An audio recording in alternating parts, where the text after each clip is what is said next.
Crowdfunding for GoldenFox Pictures to support them on my patrons, including Signed Steel Rail, Jack Foley, Courtney Bright, Thomas Fan 3751, Brandon Bishop, Azure Lore, Rainbow Dash Fan, Toxic, and Astrobase. Thank you all so much for your support. For any future updates and upcoming projects you would like to know about, support me on Patreon for occasional blogs where I share what's in the works or any future scheduled releases. That being said, I hope you enjoy this video.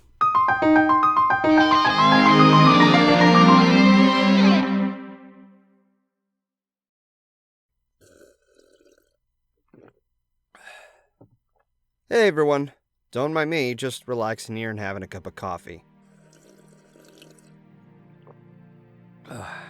I do have a Season 9 premiere to review, but you know what?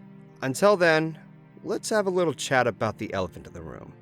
Our thoughts on the series ending.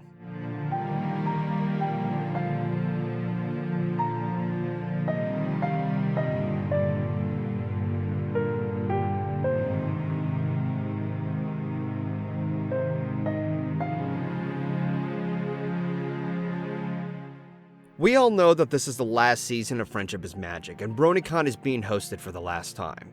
There's an ongoing uproar, though, in the fandom that's been on my mind lately. People are thinking that the fandom is dying, or that the show isn't as good as it used to be. I talked about this briefly in my Fandom Rock Song Countdown, specifically Prince Whatever or Solidarity. However, there are two major factors to consider here. One of which, the show ending does, and will affect my career in reviewing My Little Pony episodes, even if the show remains relevant. And two, these fears have been around pretty much since the beginning. When it was announced that Lauren Faust left the show, everyone freaked out. When it was announced that Discord was getting reformed, everyone freaked out. When Equestria Girls was announced, everyone freaked out.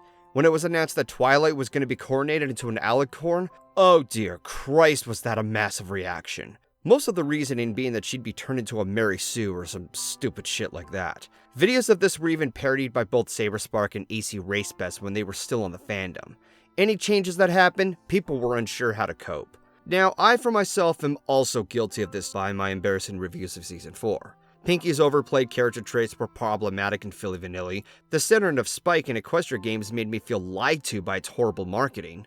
Then there's Newbie Dash. Ugh, what a terrible way to end an arc that began in the first episode. In fact, several arcs that have been around since the beginning of the show ended bitterly. Yeah, that also includes Crusaders of the Lost Mark. They all left me with the impression that the writers stopped caring or just ending the arcs without any passion. In my view, that undermined the anticipation that viewers had since the very beginning. But I didn't stop. I didn't give up.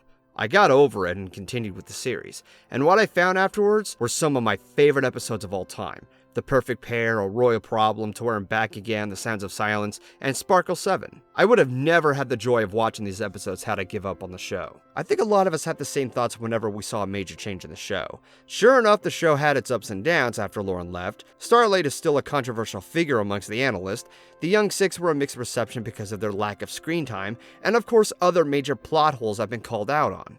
But even looking back at the older seasons, they also had their share of problems.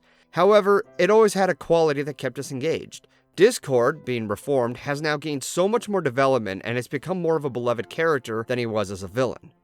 Except matter of principles, that episode can go fuck off. Despite how much a lot of us didn't like the idea of including humans in high school drama cliches, Equestria Girls had gained its own beloved following with Sunset Shimmer. Plus, the main series has still kept its fantasy charm that brought us together.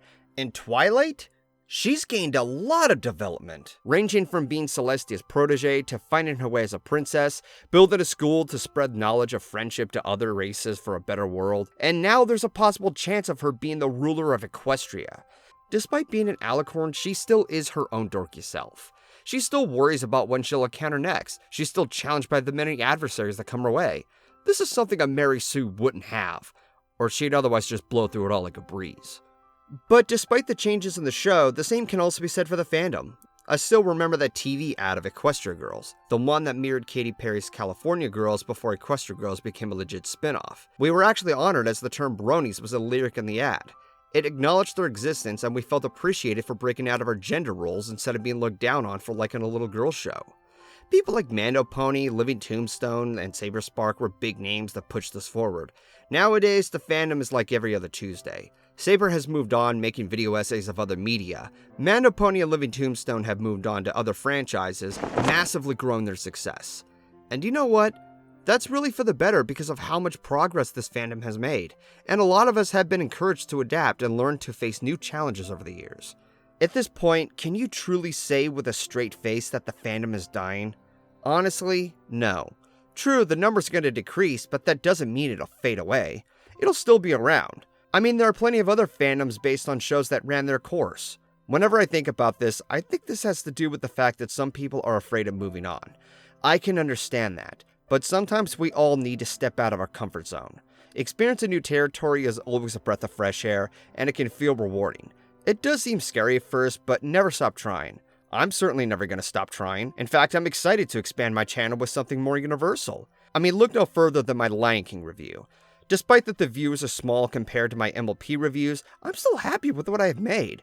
And sure enough, I'll grow a wider audience one day. But I'm not going to forget making MLP reviews. That's not going away anytime soon. But believe it or not, this fandom will still be around. And who knows?